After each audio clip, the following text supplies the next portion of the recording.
தமிழக அரசியலில் தற்போது மிகப்பெரிய பரபரப்பை ஏற்படுத்தி இருக்கும் ஒரு தகவல் திமுகவின் உட்கட்டமைப்பை சுற்றித்தான் உருவாகியுள்ளது. திமுகவின் கட்சிக்குள் கடும் அதிருப்தி நிலவி வருவதாகவும் அதன் விளைவாக சுமார் 22 திமுக சட்டமன்ற உறுப்பினர்கள் ராஜினாமா செய்யக்கூடும் என்ற தகவல்கள் அரசியல் வட்டாரங்களில் வேகமாக பேசப்பட்டு வருகின்றன. இதே நேரத்தில் கட்சிக்குள் புதிய பிரிவு உருவாகும் சாத்தியம் பற்றிய பேச்சுகளும் தீவிரமடைந்துள்ளன. குறிப்பாக கனிமொழி தலைமையில் கலைஞர் திமுக என்ற புதிய அணி கட்டமைப்பு உருவாகுமா என்ற கேள்வியே தற்போது கோட்டை முதல் மாவட்ட அரசியல் வட்டாரங்கள் வரை பரபரப்பாக பேசப்படும் விஷயமாக மாறியுள்ளது. திமுக தனது 75 ஆண்டு பாரம்பரியத்தை கொண்டாடி பவள விழாவை நிறைவு செய்திருக்கும் சூழலிலேயே இப்படிப்பட்ட உட்கட்சி அதிர்வுகள் பற்றிய பேச்சுகள் எழுதுவது அரசியல் கவனத்தை அதிகரித்துள்ளது. கட்சியின் மூத்த தலைவர்கள், நீண்ட காலமாக உழைத்த நிர்வாகிகள், சில சட்டமன்ற உறுப்பினர்கள் ஆகியோரிடையே அமைதியான அதிருப்தி பெருகி வருவதாக கூறப்படுகிறது.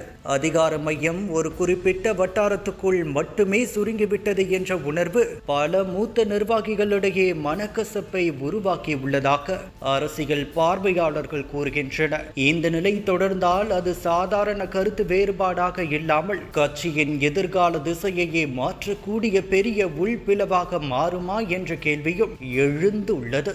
இந்த பரபரப்பின் மையமாக பார்க்கப்படுவது வாரிசு அரசியலை சுற்றியுள்ள அதிருப்திதான். முதலமைச்சர் மு.க. ஸ்டாலின் தலைமையிலான ஆட்சியில் அவரது மகன் உதயநிதி ஸ்டாலினுக்கு மிக குறுகிய காலத்தில் துணை முதலமைச்சர் பதவி வழங்கப்பட்டிருப்பது கட்சிக்குள் பலரிடையே கேள்விகளை எழுப்பியுள்ளது. குறிப்பாக நாடாளுமன்ற அனுபவமும் கலைஞர் கருணாநிதியின் நேரடி அரசியல் பாரம்பரியமும் கொண்ட கனிமொழிக்கு மாநில அளவில் அதிகாரமிக்க பதவி ஏன் வழங்கப்படவில்லை என்ற கேள்வி அவரது ஆதரவாளர்களிடையே பலமாக எழுந்துள்ளதாக கூறப்படுகிறது. இதுவே தற்போது திமுகவின் உட்கட்சி சூழலில் மிக நுணுக்கமான அரசியல் விவாதமாக மாறியுள்ளது. அதிலும் 22 எம்எல்ஏக்கள் வரை தற்போதைய அரசியல் நகர்வுகளில் அதிருப்தியுடன் இருப்பதாகவும் அவர்கள் ஒரே கருத்தின் கீழ் ஒன்றிணைய கூடும் என்றும் பேசப்படுவது இந்த விவகாரத்தை இன்னும் தீவிரப்படுத்தியுள்ளது. இது வெறும் எண்ணிக்கை அரசியல் அல்ல. திமுக சட்டமன்ற பலத்தையும் கட்சியின் உள்தளத்தையும் நேரடியாக தொடும் விஷயமாக பார்க்கப்படுகிறது.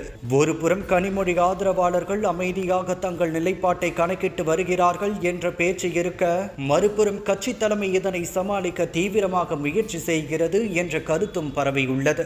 இந்த அமைதியான நகர்வுகள் தான் அரசியல் வட்டாரங்களில் இன்னும் அதிக சந்தேகத்தையும் எதிர்பார்ப்பையும் உருவாக்கியுள்ளது. இந்த சூழலில் மு.க. ஸ்டாலின் சமீப காலமாக பொதுவெளிகளில் காட்டி வரும் அரசியல் பேச்சுகளும் கவனிக்கப்படுகிறது. குறிப்பாக அவர் கலந்து கொள்ளும் திருமண விழாக்கள், பொதுக்கூட்டங்கள், கட்சி நிகழ்ச்சிகள் போன்ற இடங்களில் கூட எந்த நேரத்திலும் தேர்தல் வரலாம், நாம் தயாராக இருக்க வேண்டும் என்று தொடர்ந்து வலியுறுத்தி வருவது சாதாரண அரசியல் பேச்சாக மட்டும் பார்க்கப்படவில்லை. கட்சிக்குள் உருவாகி இருக்கும் அதிருப்திகளை மேலும் பெரிதாகாமல் தடுக்கவும், சட்டமன்ற உறுப்பினர்களை ஒரே கட்டுப்பாட்டுக்குள் வைத்திருக்க கொள்ளவும் அரசியல் முன்னெச்சரிக்கை முயற்சியாகவே இதை பலர் பார்க்கின்றனர். இதனால் வெளிப்படையாக அமைதியாக தோன்றும் திமுகவின் உள்ளே அமைதியான அதிர்வு ஓடிக்கொண்டிருக்கிறதா என்ற கேள்வி மேலும் வலுப்பெற்றுள்ளது.